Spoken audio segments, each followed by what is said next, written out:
Es momento de la primera columna de la semana. Como siempre, estamos hablando de ciencia vecina, la columna de la comunidad científica para Bachasca, que trae un nuevo representante cada semana. En este caso, la tenemos con nosotros a Cecilia del Papa, a quien le voy a dar la bienvenida. ¿Cómo estás, Ceci? Muy Hola, buen ¿cómo día. estás? Un gusto estar acá. Igualmente, te voy a pedir si puedes acercarte un poquito el micrófono, que no es, puede ser vos al micro o el micro a vos, como te sientas más cómoda.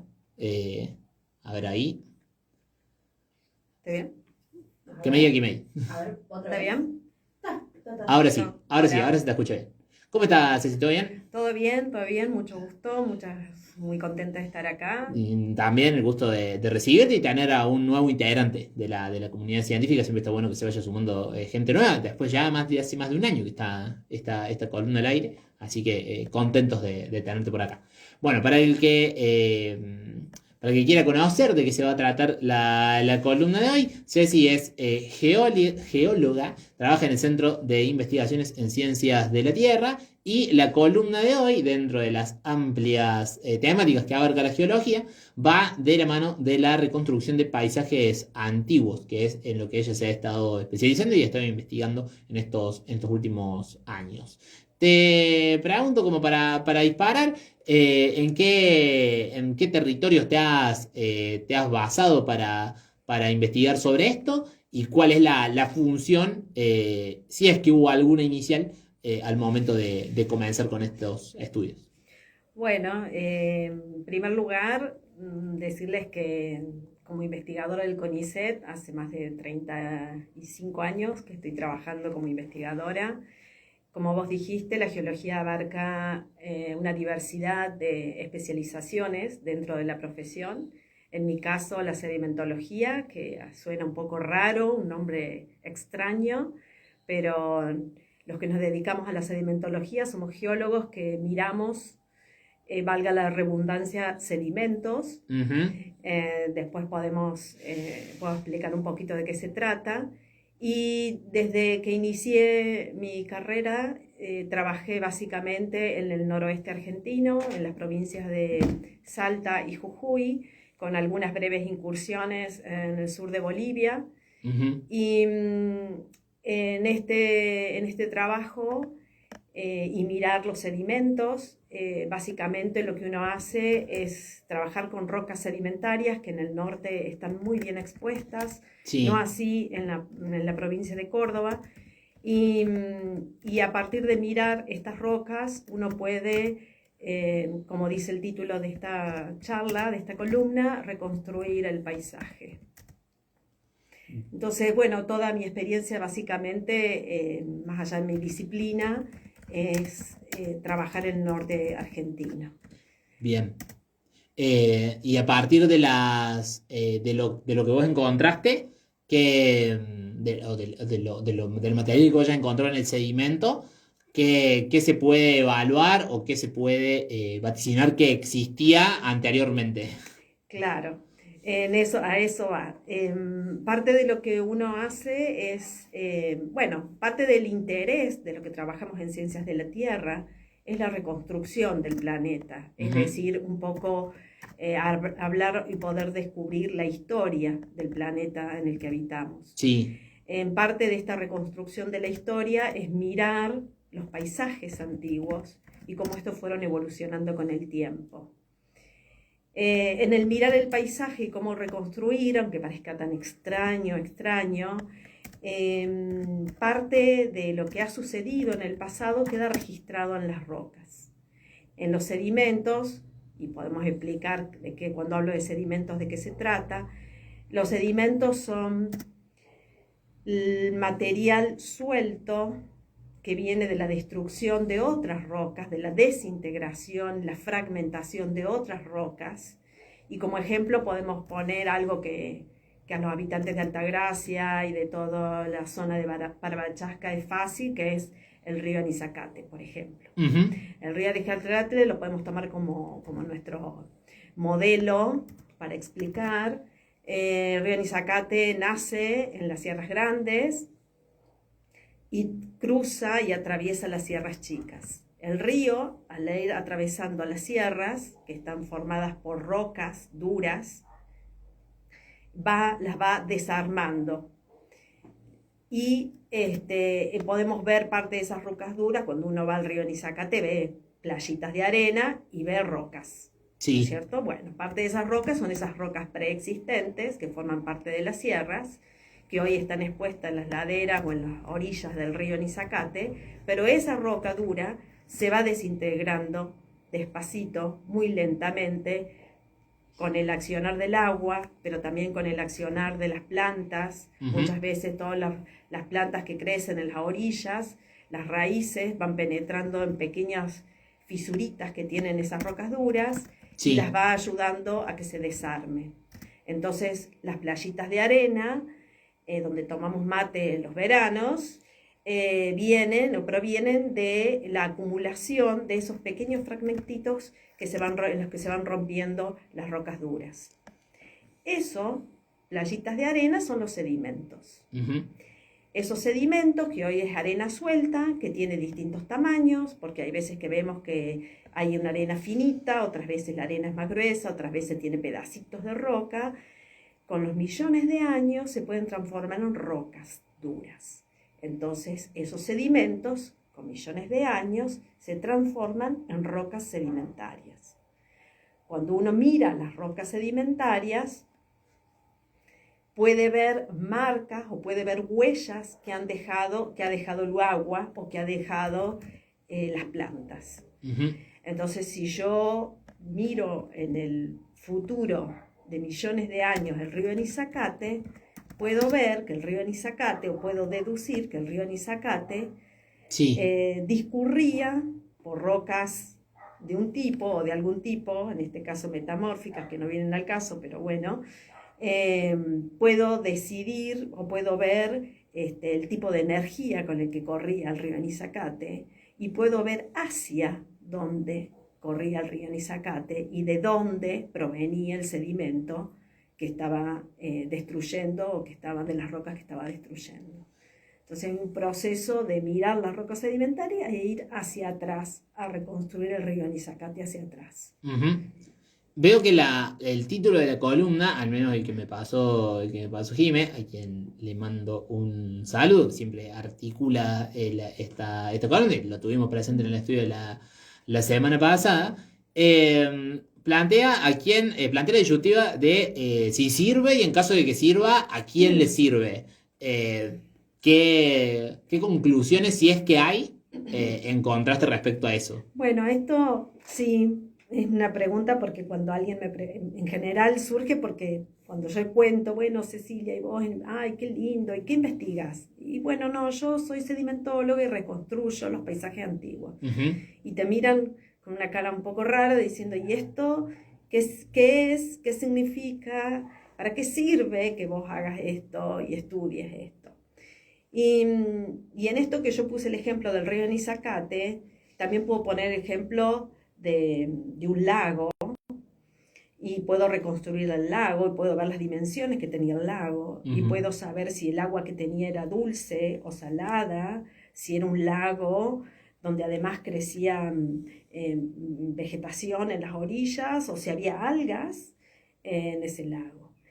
Y cuando yo reconstruyo esto, puedo sacar con distintos métodos, por ejemplo, si era un clima húmedo o era un clima seco, si ese lago se desarrolló con determinadas temperaturas cálidas o frías. Y eso determina, cuando eso es sedimento o ese fango que se va depositando en el fondo de un lago, se transforma en roca, y si ese lago ha tenido muchas algas, por ejemplo, esas algas generalmente, con determinadas condiciones de disponibilidad de oxígeno, no se puede transformar en petróleo.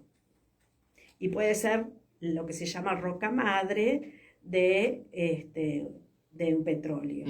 Ese petróleo, si evoluciona como tal, puede migrar hacia otras rocas, que pueden ser las arenas que formaban las playitas del lago, y quedar alojado ese petróleo en las playitas del lago. Entonces, cuando uno reconstruye la geografía que tenía el lago, las dimensiones, la profundidad, si el fondo era óxico o anóxico, después puede servir para saber o modelizar si ese lago puede haber generado suficiente materia orgánica para generar petróleo. Ujú. Y eso en que la mayoría de las empresas que se dedican a la búsqueda de recursos naturales, poniendo el petróleo como un ejemplo con la materia orgánica, pero puede ser un geólogo que se dedique a buscar agua dulce y que sirva de ejemplo, bueno, es lo mismo, el ejemplo es el mismo, es válido porque el agua se va a alojar en subsuelo en lugares donde son porosos. Y la porosidad viene relacionada con el tipo de roca que hay en subsuelo. Bien. Se puede decir, pues uno de los ejes o una de las preguntas que nos hacemos siempre en esta columna es cuánto aporta en este contexto en la situación que atraviesa hoy los investigadores con la coyuntura nacional. Se puede decir que al margen de la motosierra en sí, que hoy va a afectar estas investigaciones, y también siempre nos preguntamos si sirven o si no, cuál es la utilidad del estudio que están llevando a cabo ante un potencial recorte como el que existe en este momento. Se puede decir que esto no solo se ve afectado por la decisión en sí misma de recortar los gastos en investigaciones, sino que también podemos decir que se puede llegar a ver afectado por el RIGI, teniendo en cuenta el permitir que venga otra gente a explotar los recursos. Esto también permite que vengan investigadores de afuera.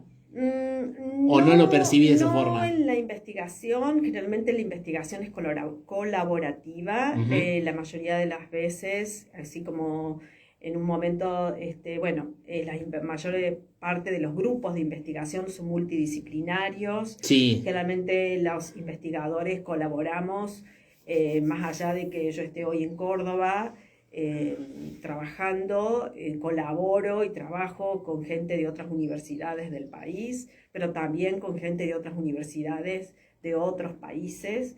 O sea, la obviamente el estudio es colaborativa, nunca nada, pero el tipo de investigación básica, que es lo que yo hago, en general las empresas no tienen o no disponen ni de gente ni de presupuesto para este tipo de investigaciones. Si nosotros no las hacemos, posiblemente nadie las haga. Claro.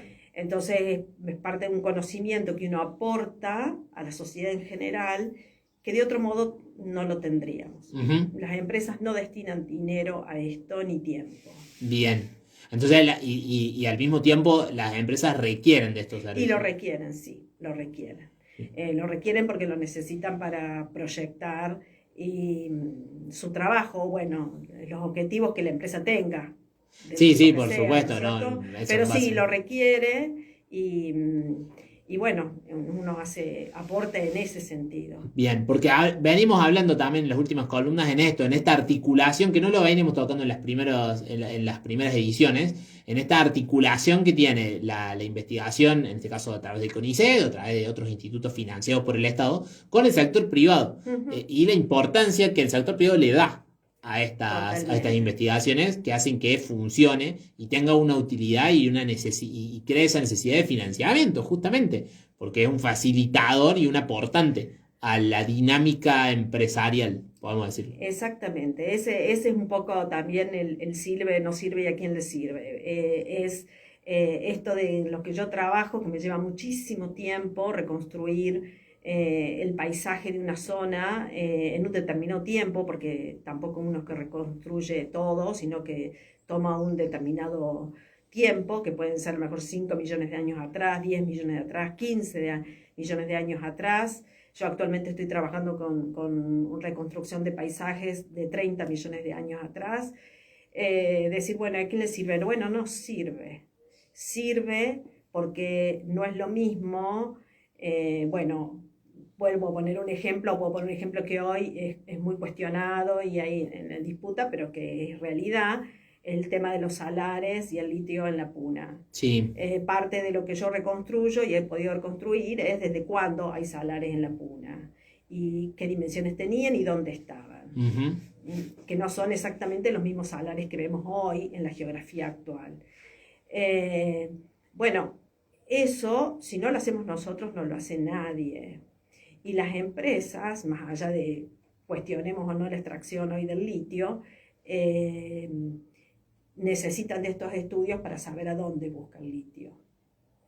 Entonces, estoy poniendo como ejemplos claros, Sí, prácticos, que sean bueno porque visibles son... a la realidad. Sí, Pero, sí, son ejemplos actuales además. y actuales. Lo que nosotros, o sea, el grupo de trabajo en el que yo y como yo, muchísimos geólogos, sedimentólogos argentinos, trabajamos en esto, en reconstruir paisajes que las empresas no lo van a hacer, no destinan tiempo, no tienen la gente a lo mejor, o sí por ahí tienen gente capacitada para hacerlo, pero no van a destinar el tiempo que requiere porque es mucho tiempo y ellos no disponen de la dinámica de una empresa, no existe ese tiempo.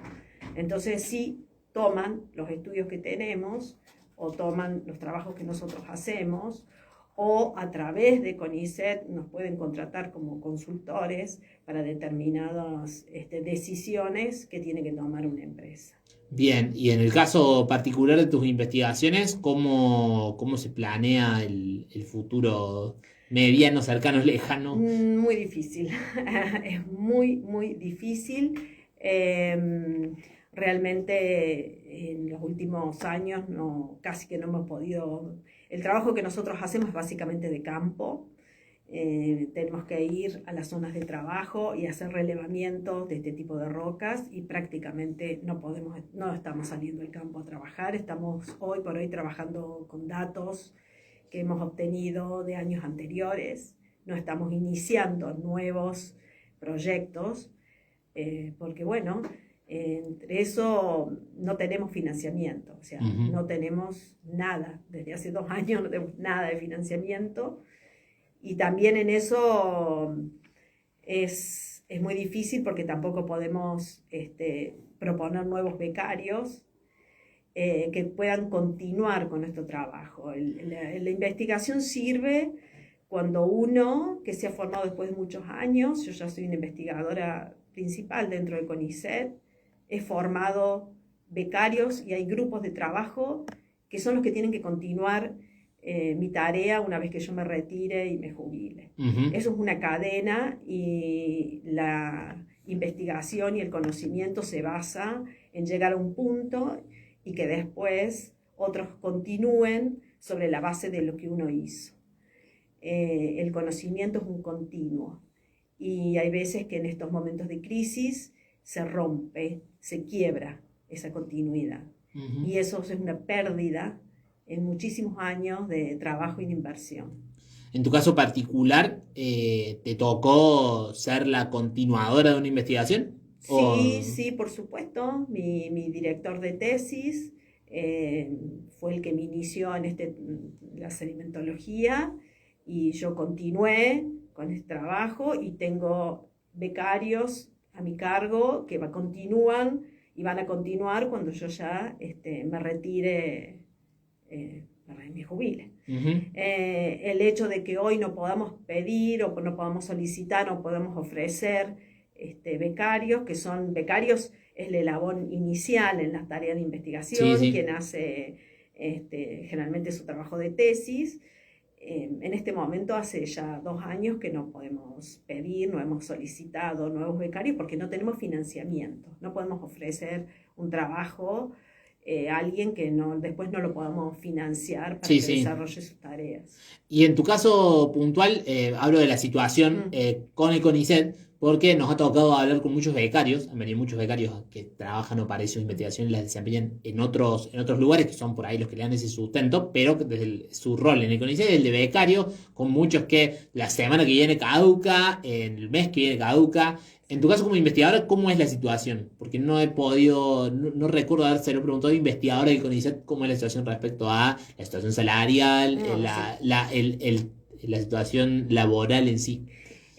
Mira, es muy difícil porque, bueno, los salarios están congelados prácticamente desde hace también mucho tiempo, que no están inmovilizados.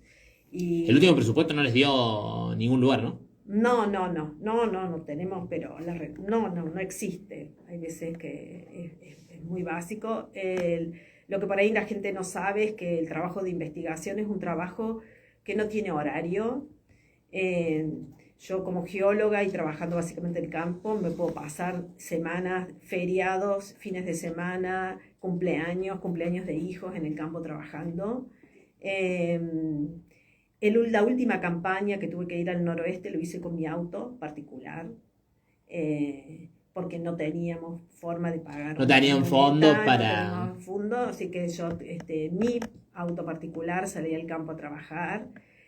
O sea, por ahí es importante que la gente, que todos ponemos muchísimo de nosotros, pese a los bajos salarios, y hacemos un esfuerzo para no romper con esa cadena del conocimiento. Pero se hace difícil, muy difícil. Se le está tirando mucho, me refiero más que nada a ustedes, porque claramente del lado dirigencial no tienen ninguna, no quieren aportar absolutamente nada, no hay ninguna intención de aportar nada.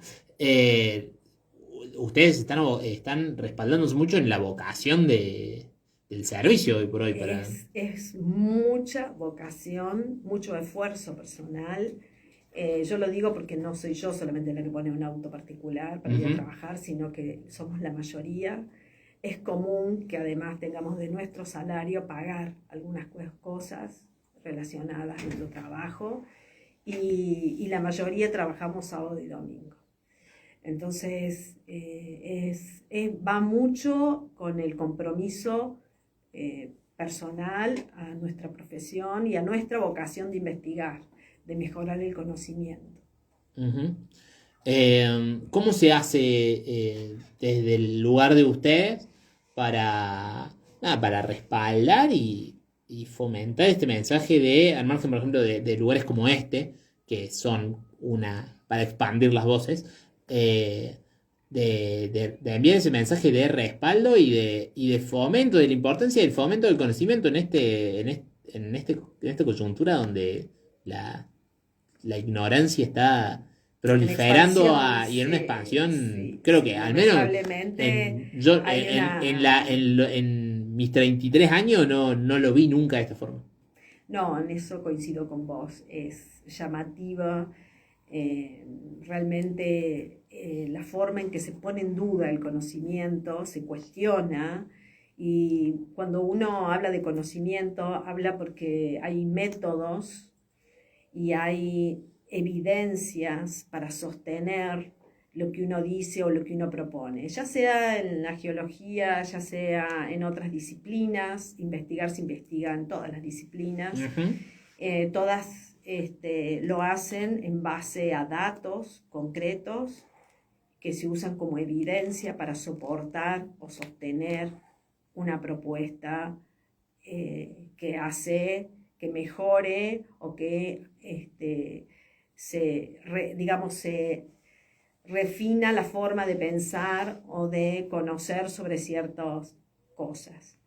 En este momento hay un cuestionamiento muy básico sobre el conocimiento, y me llama así mucho la atención la forma en que se desmerece el trabajo, cosa que antes no se veía. Realmente se respetaba muchísimo a todos los profesionales y se respetaba muchísimo a los maestros en los colegios, a los profesores, y hoy se cuestiona todo, desde la maestra de primer grado hasta un médico.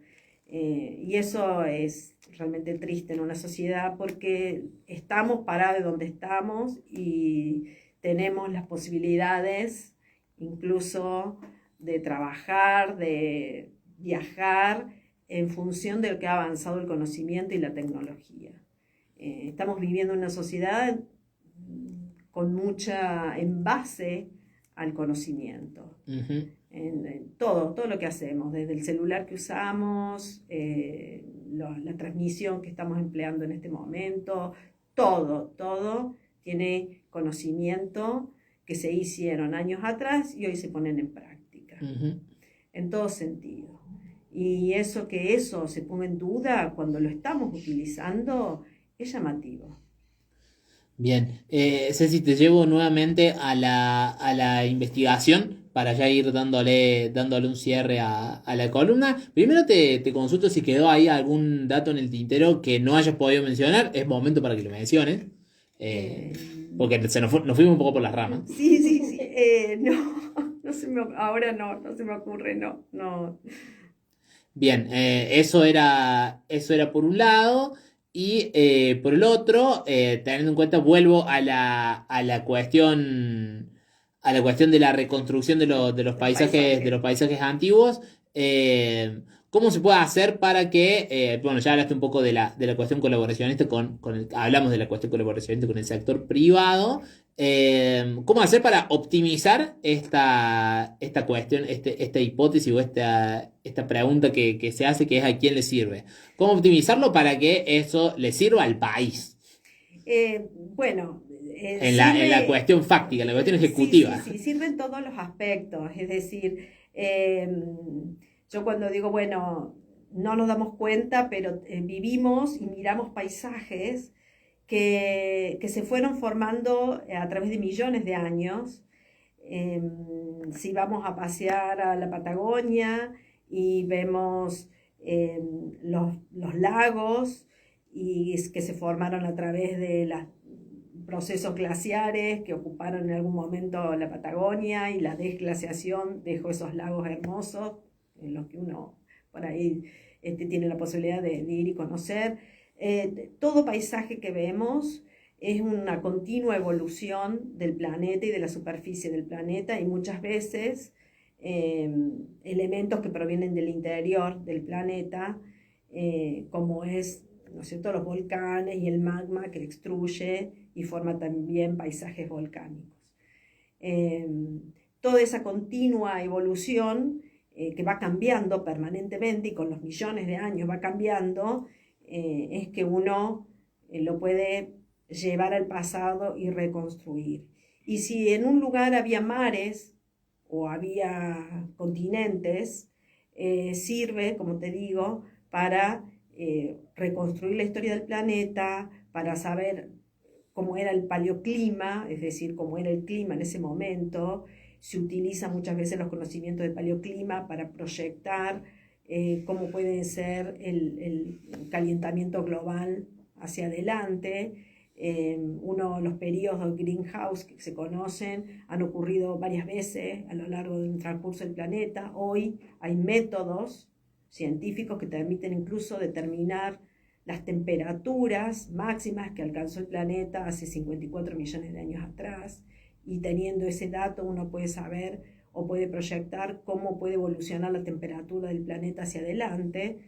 Es decir, que sirve en muchísimos aspectos, se aplica en distintas áreas, y bueno, como te comentaba recién, después toda la utilidad que tiene a la hora de la prospección o exploración de los recursos naturales del tipo que sea. Uh-huh. Bien. Te dejo que concluyas, perdón. Bueno, entonces sí, aunque parezca un poco loco que uno pueda reconstruir paisajes de hace millones de años atrás, son un puntapié inicial para que después podamos reconstruir la historia del planeta, y en caso que alguna empresa lo necesite, poder decir, bueno, en este lugar podemos encontrar agua dulce o no la podemos encontrar, o a qué profundidad, o podemos encontrar petróleo, o podemos encontrar litio, o podemos encontrar gas. Bien.